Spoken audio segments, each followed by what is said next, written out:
Gracias, Señor. Gracias por poder estar con ustedes y gracias por el tema tan precioso de esta noche, porque la iglesia es un tema precioso. Nosotros somos su iglesia. Y nosotros no vamos a la iglesia, así que la pandemia no pudo pararnos, porque nosotros no vamos a la iglesia, nosotros somos la iglesia. Y la iglesia es espiritual, la iglesia no es material. La iglesia es un ser espiritual. Y esa iglesia somos nosotros. Y a modo de introducción quiero usar una escritura que casi siempre usamos para los esposos, ¿verdad? Y está en Efesios 5, versículos 25 al 27. Y dice así: así como Cristo amó a la iglesia y se entregó a sí mismo por ella, para santificarla, habiéndola purificado en el lavamiento del agua por la palabra, a fin de presentársela a sí mismo una iglesia gloriosa, que no tuviese mancha ni arruga ni cosa semejante, sino que fuese santa y sin mancha. Y antes de hablar de la iglesia como el cuerpo de Cristo, quiero decirles que Cristo ama a su iglesia. La ama tanto que se dio a sí mismo por ella. Y no la va a santificar, sino que ya la santificó con su muerte, con su sangre, con su resurrección. Y las tinieblas van pasando y la luz verdadera ya alumbra, ¿verdad? Y está, dice que él la santificó por el lavamiento de la palabra. Y en eso él está haciendo eso. A él nos está lavando con su palabra. Y él nos está haciendo sin arruga y sin mancha. Porque nosotros somos de él. Nosotros somos uno con él. Y dice la palabra que la palabra describe a la iglesia de muchas formas. Y una de las cosas como la describe es que nosotros somos su novia, nosotros somos su amor, nosotros somos su esposa, nosotros somos esa mujer que va a estar en las bodas del Cordero, ¿verdad? Y dice en Cantares 1:15, he aquí eres bella tú, he aquí eres bella, tus ojos son como palomas. Y su novia le contesta, y aquí, tú eres hermoso, amado mío, y dulce. Nuestro lecho es lecho de flores. La iglesia es la amada del Señor. La iglesia es su novia. Y esa es una de las formas que la Biblia lo describe. Y no vamos a tocar más ahí porque ese no es el tema. Pero quiero que sepan que hay muchas formas que el Señor habla en su palabra acerca de la iglesia. Y otra de las formas es como la Nueva Jerusalén. Vamos a leer un momentico en Apocalipsis 21, en el versículo, empezando con el 9, dice: y vino entonces a mí uno de los 7 ángeles que tenían las 7 copas llenas de las 7 plagas postreras, y habló conmigo diciéndome: ven acá y te mostraré a la desposada, la esposa del Cordero.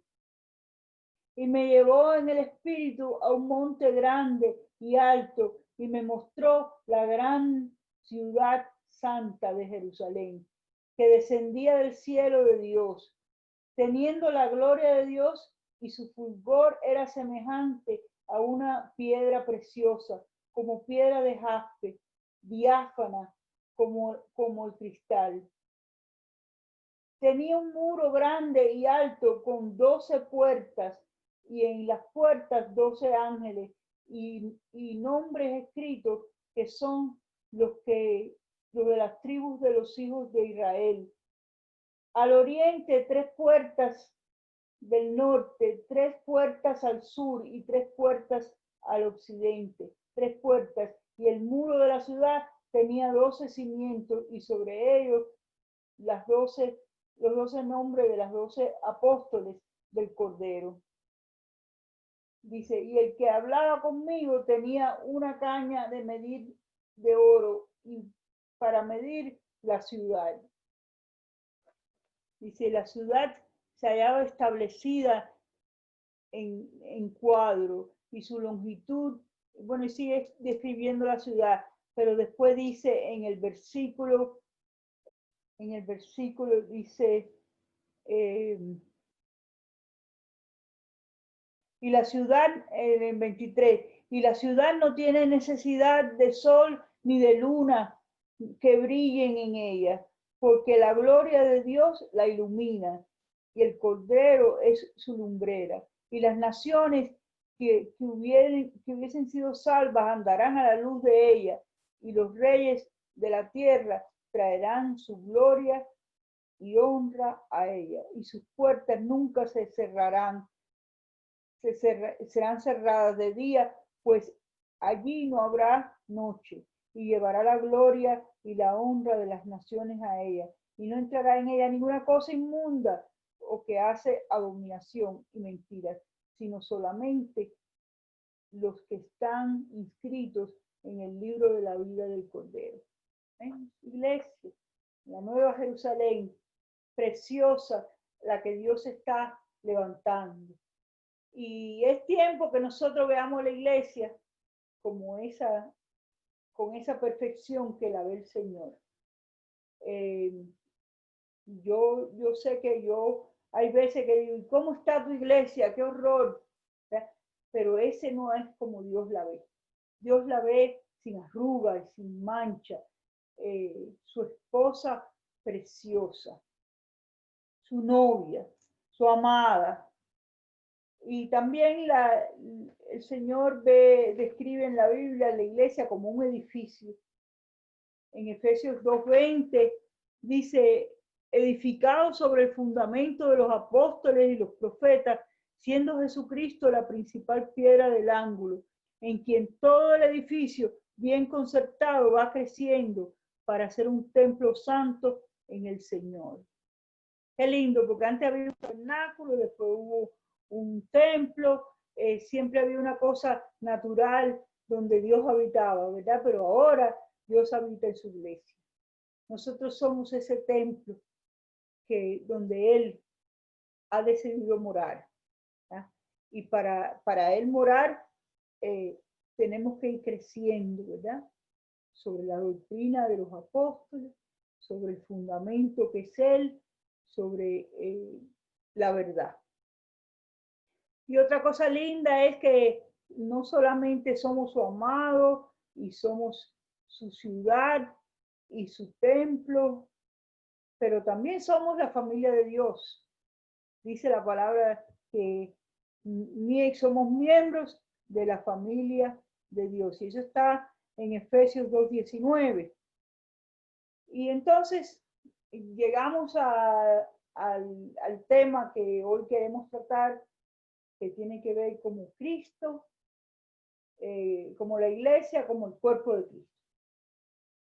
¿verdad? Colosenses 1:24 dice, ahora me gozo en lo que padezco por vosotros y cumplo en mi carne, decía Pablo, lo que falta de las aflicciones de Cristo por su cuerpo, que es la iglesia. Y eso está en Colosenses 1:24. La iglesia es su cuerpo. Y su cuerpo tiene muchas partes.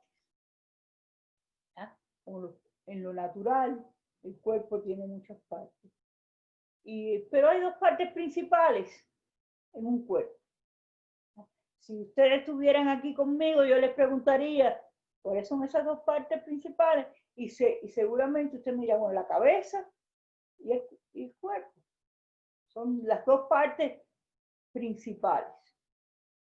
La cabeza, nadie puede vivir sin la cabeza. Si tú le cortas la cabeza a un cuerpo y se murió. Quizás le puedes cortar un brazo, le puedes cortar un dedo, le puedes cortar una pierna, pero si le cortas la cabeza, el cuerpo se muere. Y la otra parte es que la cabeza es la que dice todo lo que hace el resto del cuerpo. Para yo poder mover esta mano, mi cerebro en la cabeza tiene que decirle a la mano, muévete. Si no, no se puede mover. Cuando se daña la mente, el cerebro, quedamos sin movimiento, quedamos sin pensamiento, no tenemos dirección, porque la cabeza es lo más importante del cuerpo. Y el cuerpo responde, esto es lo natural, al mandato de la cabeza. Y entonces, en lo espiritual, la iglesia como cuerpo de Cristo tiene la cabeza, la cual es Cristo, y tiene el cuerpo, la cual somos nosotros. La cabeza, Cristo es el que manda. Cristo es el que da la orden al cuerpo a moverse. Cristo es el que dice por dónde debemos andar. Coge por aquí, coge por allá, haz esto, haz lo otro. Y sin Cristo estamos muertos. Pero gracias a Dios que por Cristo Él nos ha dado vida y vida en abundancia. Pero estemos atentos como iglesia de nuestra cabeza. Él es la cabeza, Él es el que manda, Él es el que dice, Él es el que nos hace funcionar. Tú no funcionas como cuerpo porque tú eres más inteligente que nadie, ni porque tienes bonitas palabras para hablar, ni porque eres bonito, ni gordo, ni flaco, ni feo, ni tú funcionas porque Cristo te escogió y te puso en un sitio para Él decirte cómo funcionar. En Colosenses 1:18 dice, y Él es la cabeza del cuerpo, que es la iglesia. Él es la cabeza del cuerpo, que es la iglesia. Y en Efesios 1:22 dice, y sometió todas las cosas bajo sus pies y la dio por cabeza sobre todas las cosas a la iglesia. Es lindo, sometió todas las cosas bajo sus pies. Él es la cabeza, pero puso todas las cosas bajo los pies que somos nosotros. ¿Ah? Qué bello, cómo Él nos incluyó. Él se hizo cabeza. Él pudo haber sido cabeza y cuerpo, pero Él se hizo cabeza solamente para incluirnos a nosotros y para que nosotros fuéramos uno con Él. Qué bello, qué precioso. Él decidió no estar completo sin nosotros. Él decidió que Él nos iba a traer para ser parte de ese cuerpo, uno con Él. Dice, hay una palabra que dice, y el Hijo del Hombre, que dijo Jesús, dice, y el Hijo del Hombre no tiene dónde recostar su cabeza. Como hombre, Él no tenía dónde recostar su cabeza. Pero porque Cristo murió, resucitó, llevó a cabo nuestra redención, ahora Él depositó su cabeza sobre nosotros, sobre su iglesia. Él manda, Él decide y el cuerpo hace. Así es como debe ser. Si no es así, hay una anormalidad. Y entonces todo lo que Él tiene planeado no sucede hasta que esa cabeza no es la que manda. Dice que Él puso sus enemigos bajo sus pies. Él puso todos sus enemigos bajo sus pies.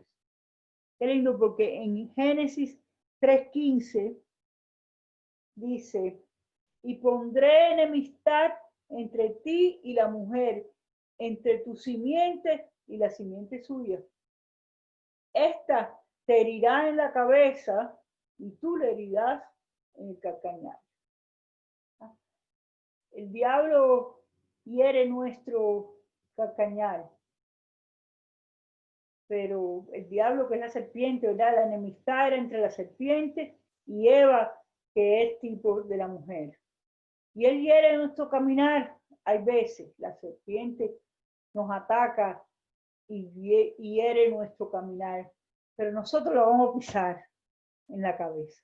Vamos a pisar la simiente de la serpiente, que es el diablo. Dice que las puertas del Hades no van a prevalecer contra la iglesia. Y yo les invito a que cada vez que esa serpiente quiera morder el calcañar, que la pisemos, ¿verdad? Que la pisemos y que tomemos nuestro derecho como cuerpo de Cristo, como su iglesia, como lo que fue dado a Dios por Cristo a nuestras vidas, como fue dado por Dios a través de Cristo a nuestras vidas. Y que no lo aceptemos más, no es cierto. Y es difícil, ¿verdad? Pero podemos presentarnos con Él para que Él haga la obra y poder que los enemigos que están bajo nuestros pies ya sean aplastados, la simiente del enemigo sea aplastada. Vamos a leer en Romanos 12. Dice Romanos 12, empezando en el 1. Así que, hermanos, os ruego por las misericordias de Dios que presentéis vuestros cuerpos en sacrificio vivo, santo, agradable a Dios, que es vuestro culto racional. No os conforméis a este siglo, sino transformaos por medio de la renovación de vuestro entendimiento. ¿Quién es la renovación de vuestro entendimiento? La cabeza. Renovaos por medio de la cabeza, para que comprobéis cuál sea la buena voluntad de Dios, agradable y perfecta. Digo pues, por la gracia que me es dada a cada cual que está entre vosotros, que no tenga más alto concepto de sí que el que debe de tener, sino que piense de sí con cordura, conforme a la medida de fe que Dios ha repartido a cada uno. Los miembros del cuerpo tienen una medida de fe, todos. Algunos tienen más fe porque han caminado más con el Señor y otros tienen menos fe, pero Dios ha dado a cada uno la medida de fe que puede llevar en este tiempo. Y entonces no te creas superior, porque estuviste ahí también. Ahí atrás, dice 4, porque de la manera que en un cuerpo tenemos muchos miembros, pero todos los miembros no tienen la misma función. Así nosotros, siendo muchos, somos un cuerpo en Cristo y todos miembros los unos de los otros. No hay muchas iglesias. No hay la iglesia de Susi, no hay la iglesia de Miami, no hay la iglesia, hay una sola iglesia y miembros los unos de los otros. Gaby es parte de mí. ¿Por qué? Porque es parte del cuerpo donde Dios me ha puesto a mí. Y Olguita es parte mía por la misma razón. Y hay veces que no nos gusta alguna parte de nuestro cuerpo y decimos, ay, qué feo yo tengo los ojos, o qué feo yo tengo tal cosa, ¿verdad? Pero no queremos perder ninguna de esas partes.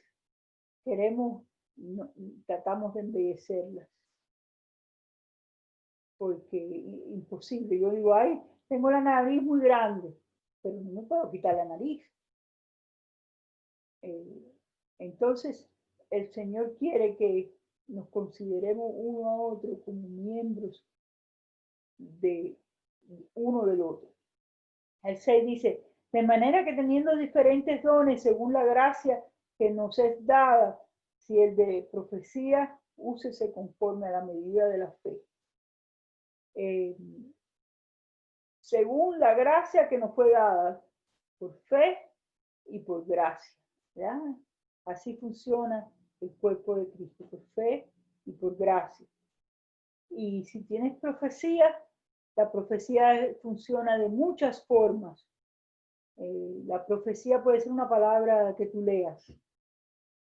La profecía puede ser la profecía no tiene que ser una palabra de conocimiento que adivine el futuro. ¿Ya? La profecía quiere decir dar la palabra de Dios.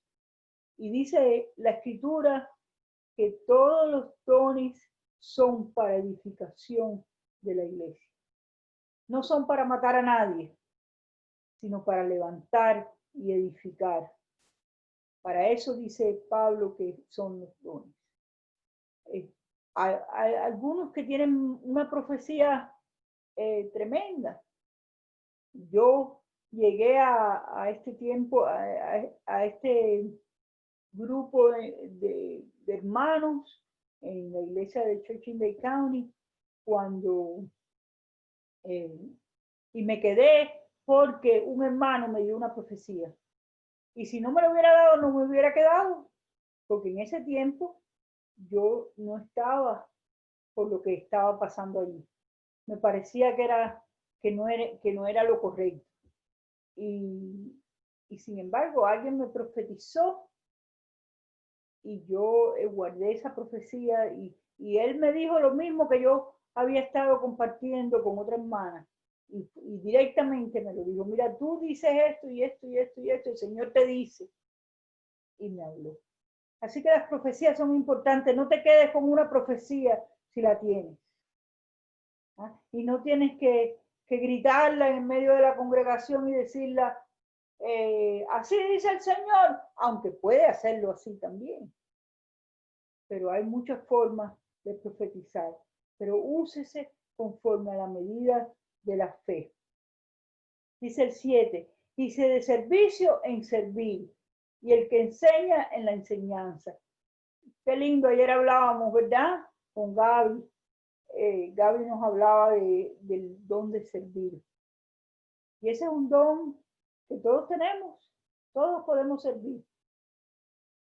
Y podemos buscar la forma de servir. Esto hace falta en la iglesia. Déjame servir a este miembro que es parte mío. En la forma que yo pueda, toda la forma que yo pueda. Y el de enseñanza, en enseñar. Hay cosas que tú has aprendido que la puedes enseñar a otra persona que todavía no la aprendí. Así que todos podemos tener el don de enseñanza, aunque no nos paremos en un púlpito y enseñemos. Siempre hay alguien que sabe menos que tú. Porque dice la palabra también que el Señor añade a su iglesia a los que han de ser salvos. Y vienen otros y hay que enseñarles. Porque la palabra dice, ve y hacer discípulos, enseñándole todas las cosas que os he mostrado. No solamente es evangelizar, pero hacer los discípulos. Y para eso hace falta maestro. El que exhorta en la exhortación. El que reparte con liberalidad. Eso me gusta a mí. Qué lindo, ¿verdad? No dar con pobreza. No dar con pobreza. Yo fui enseñada y muchas veces por mi hermana María que daba sin tener. El que da con liberalidad, da en abundancia, libremente. El que exhorta, en exhortación, hay mucha exhortación que hacer. Ven, no estés ahí, levántate y ven. Está caído, ven, levántate, yo cojo mi mano. Exhorta a los hermanos, no aplastándolos, pero levantándolos. Con el que preside con solicitud. Yo pensaba que presidir era una bobería. Ya, va a predicar fulano, ¿tú quieres presidir por mí? Ah, sí, claro, pero yo no le daba importancia. Pero presidir, dice que presida con solicitud, que busques y que estés dispuesto a que a llevar a los hermanos a Cristo, ¿no? De hacer posible que lo que se va a traer sea para la iglesia, para que la iglesia sea bendecida. El que hace misericordia con alegría. Y eso de hacer misericordia es difícil a veces porque tenemos rencores en nuestro corazón, pero Él quiere que perdonemos esos rencores con alegría. Qué bueno que ya yo puedo estar libre de eso, con alegría. Dice, el amor sea sin fingimiento, aborrecer lo malo, seguir lo bueno. Amaos los unos a los otros con amor fraternal. En cuanto a honra, prefiriéndonos los unos a los otros. ¿Ah? Nuestros hermanos, la familia de Dios, como leímos, prefiriéndonos los unos a los otros. En lo que requiere diligencia, no perezosos. Wow, eso me ha costado a mí, porque yo siempre dejo todo para última hora. Y últimamente, en algunas preparaciones para cosas que han pasado, me he dado cuenta que hay que hacerlo antes. Hay que hacerlo antes para poder estar listo cuando llegue el momento. Si de verdad tú lo diste de la cabeza, tú entonces te preparas y no eres perezoso, sino que trabajas en eso. Fervientes en espíritu, sirviendo al Señor. Gozados en la esperanza, sufridos en la tribulación, constantes en la oración. Otro don, ¿ves? Que es de todos, pero hay personas que tienen, que son personas que oran, que han sido puestas en el Señor para orar. Y esas personas tienen que orar, no decir en el nombre de Jesús se acabó. No, esas personas tienen que orar. ¿Cómo se ora? Sin cesar. Y leí algo lindo últimamente que dice que orar sin cesar es que tu corazón esté siempre pensando en el Señor. Que tú vayas de su mano y que sea tu amigo de tal forma que tú le digas, Señor, ¿me debo comer esto o no? Una cosa natural. ¿Debo de hacer esto o no lo debo hacer? Señor, ¿qué tú quieres ahora? Que aunque tú estés en lo más natural del mundo, Él puede estar a una contigo. Dice en el 13, compartiendo para las necesidades de los santos, practicando la hospitalidad. Bendecid a los que os persiguen, bendecid y no maldigáis, gozaos con los que se gozan, llorad con los que lloran. Unánimes entre vosotros, no altivos, sino asociándonos con los humildes. No seas sabio en tu propia opinión. No paguéis a nadie mal por mal, procurad lo bueno delante de todos los hombres. Si es posible, en cuanto dependa de vosotros, estar en paz con todos los hombres. No os venguéis vosotros mismos, amados míos, sino dejad lugar a la ira de Dios, porque escrito está, mía es la venganza, y yo pagaré, dice el Señor. Así que si tu enemigo tuviere hambre, dale de comer, y si tuviere sed, dale de beber, pues haciendo esto, ascuas de fuego amontona sobre su cabeza. Hay algo que a mí me costaba mucho trabajo, y era una persona en particular que no les voy a hacer el cuento porque no vale la pena, pero yo a esa persona no la podía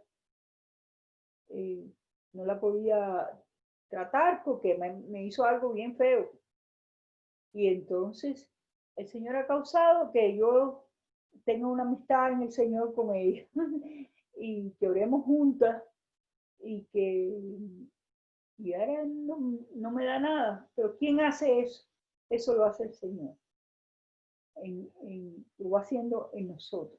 Y esto todo es importante para todos los miembros de la iglesia, de su cuerpo. Para resumir este pedacito que hemos hablado, siendo muchos, tenemos dones de profecía, de servicio, de enseñanza, de exhortación, de repartir, de presidir, de tener misericordia, de amor, de diligencia, de gozo, sufridos, de oración, compartir, de compartir, de hospitalidad.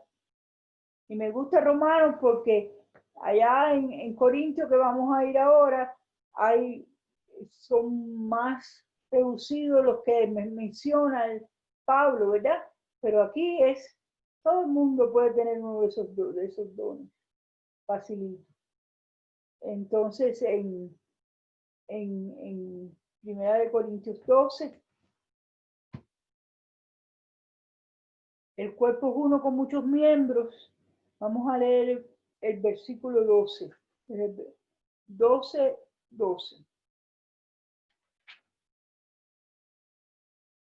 Porque así como el cuerpo es uno y tiene muchos miembros, pero todos los miembros del cuerpo, siendo muchos, son un solo cuerpo, así también Cristo. Porque por un solo espíritu fuimos bautizados en un cuerpo. Cristo es espíritu, Padre, Espíritu, Padre, Cristo y Espíritu Santo, ¿verdad? Son tres y son uno. Y ahora nosotros, siendo muchos, somos uno con Él. Nada que no hayamos, esos misterios grandes que no entendemos con la mente, pero que se entienden en el Espíritu. Porque la iglesia es espiritual. Dice, porque el 13, porque un solo espíritu fuimos todos bautizados en un cuerpo, sean judíos o griegos, sean esclavos o libres, y todo se nos dio a beber de un mismo espíritu. Ya no hay más división entre los judíos y los gentiles, pero ahora somos uno solo. Todos los que han recibido a Cristo en su corazón, todos los que han por fe han creído que Él murió por sus pecados, estos son los hijos de Dios. Estos son bautizados en la iglesia como cuerpo de Cristo. Además, el cuerpo no es un solo miembro, sino muchos. Si dijera el pie, porque no soy mano, no soy del cuerpo, por esto no será del cuerpo. Si dijera la oreja, porque no soy ojo, no soy del cuerpo, por esto no será del cuerpo. El 17, si todo el cuerpo fuese ojo, ¿dónde estaría el oído? Y si todo fuese el oído, ¿dónde estaría el olfato? Mas ahora Dios ha colocado a los miembros, cada uno de ellos, en el cuerpo como Él quiso. Qué lindo. Ramón me dijo que María le dijo una cosa y la he guardado porque es linda. Dice que que él le dijo a María un día, yo quiero ese don, María. Y que María le dijo, pero ya tú lo tienes. Y él dijo, no, yo no tengo ese don. Dice, pero mi hermano, ya lo tienes en el hermano. Entonces, yo no puedo cantar, ¿verdad? Pero yo tengo el don de cantar porque lo tengo en Olgi y lo tengo en Susi. Y si yo quiero que se cante una canción, le digo, vamos a cantar esta canción, ¿verdad? Y ya ese don es mío, aunque yo no lo tenga aunque yo sea desentonada, ¿verdad? Puedo tenerlo en el hermano. Y si todos fueran músicos, entonces no había quien predicara. Y si todos fueran predicadores, entonces no había quien sirviera. Dios ha colocado los miembros como Él quiso. Y ninguno es menos importante que el otro. Porque si todos fueron, dice el 20, pero ahora son muchos los miembros, pero el cuerpo es uno solo. Ni el ojo puede decir a la mano, no te necesito, ni tampoco la cabeza a los pies, no tengo necesidad de vosotros. Antes bien, los miembros del cuerpo que parecen más débiles son los más necesarios. Y aquellos del cuerpo que nos parecen más dignos, a estos vestimos a estos vestimos más dignamente. Y los que en nosotros son menos decorosos, se tratan con más decoro. Está enseñando en lo natural el cuerpo y para que lo cojamos como ejemplo de lo espiritual. Nuestro hermano Marco habló de eso ayer y cada miembro, ahí nos ponemos ropa para guardar nuestros miembros más íntimos, ¿verdad? Los tratamos con más decoro. Así que cada uno es importante, cada uno en su función. Dice el 25, para que no haya desavenencia en el cuerpo, sino que los miembros todos se preocupen los unos por los otros. De manera que si un miembro padece, todos los miembros se duelen con él. Y si un miembro recibe honra, todos los miembros se gozan. Vosotros pues sois el cuerpo de Cristo y miembros cada uno en particular. Y a uno puso Dios en la iglesia, primeramente apóstoles, luego profetas, luego tercero maestros, luego los que hacen milagros, después los que sanan, los que ayudan, los que administran, los que tienen don de lengua. Son todos apóstoles, son todos profetas, son todos maestros, hacen todos milagros, tienen todos dones de sanidad, hablan todos en lengua, interpretan todos.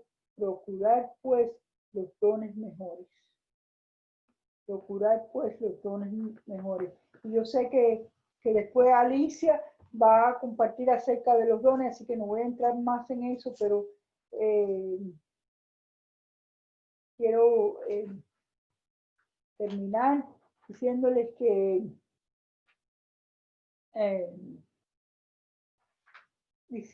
que Pablo amaba a la iglesia.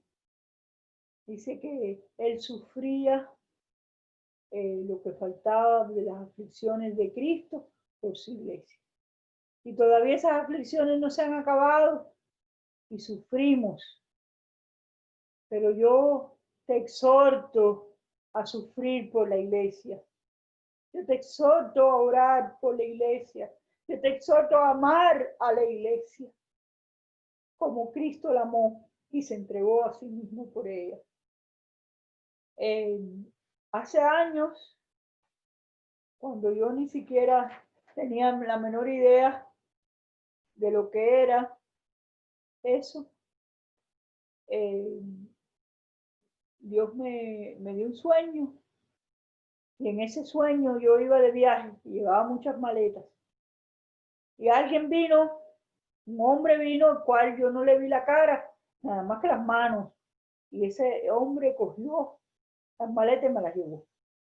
Y no me llevó a ninguna casa, ni me llevó a ningún hotel, me llevó a una montaña. Y en esa montaña nos sentamos como en el borde de la montaña. Y allí yo oré con el hombre, le cogí las manos. De nuevo, no podía ver quién era el hombre. Yo incluso pensé hasta que era la persona con que yo me había casado, porque ya yo me había casado con Rafael. Y no era, pero yo no sabía. Pero yo agarré las manos de esa persona y oré con ella. Y después me recosté sobre su pecho y descansé. Y entonces él me enseñó, y cuando me hizo así con la mano, me enseñó, había una roca enorme en un río. Y yo pensé, bueno, la República Dominicana. Una roca en un río, una roca enorme en un río. Y sobre esa roca había una mujer descalza, con las piernas lastimadas, y entonces el hombre hizo así, cogió una vasijita y fuimos los dos, le puso la vasija debajo de los pies y me echó el agua y yo le lavé los pies a esa mujer. Y cuando se los lavé, él me dijo que mirara y esa mujer se repetía muchas veces. ¿Ya? Así que varias cosas. Primero, él lleva nuestras cargas. Cuando vamos a lavar los pies de la iglesia, que es la mujer sobre las rocas, él lleva nuestras cargas, lleva nuestras maletas. Con él oramos para que nos ayude. En él descansamos, porque yo descansé sobre su pecho. Y él echa el agua, él nos da la palabra para que le lavemos los pies. Y entonces, eso se repite muchas veces. Y hoy, mientras yo pensaba en eso, me vino que eso que se repite es porque yo le lavo los pies a la mujer y la próxima persona a quien yo se la lava a la otra y se la lava a la otra y se sigue repitiendo porque Dios quiere purificar a su iglesia con el lavamiento de la palabra, con el lavamiento de sus pies, de su caminar. Y hay sufrimiento, y yo he sufrido por la iglesia, pero yo me he gozado con la iglesia. ¿Verdad? Y qué bueno que yo no tengo que ir a la iglesia porque ustedes son la iglesia y yo soy la iglesia. Y la primera vez que hicimos esta reunión y yo vi todas las caras, tocó mi corazón la iglesia de nuevo. Yo quiero lavarle los pies a la iglesia. Y espero que tú quieras lavárselos también porque el llamamiento no es solo para mí, es para todos. Y lavar los pies de la iglesia, ¿qué quiere decir? No matarlos. Quiere decir refrescarlos, bendecirlos, levantarlos. Quiere decir ponerle zapatos nuevos. En ese sueño yo le ponía sandalias nuevas a la mujer que estaba sobre la roca. Pero esa es la que está sobre la roca. No es a cualquiera por decir hice bien, sino es servir al Señor lavándole los pies a su iglesia. Nosotros somos el cuerpo de Cristo y todos miembros de un mismo cuerpo. Amén.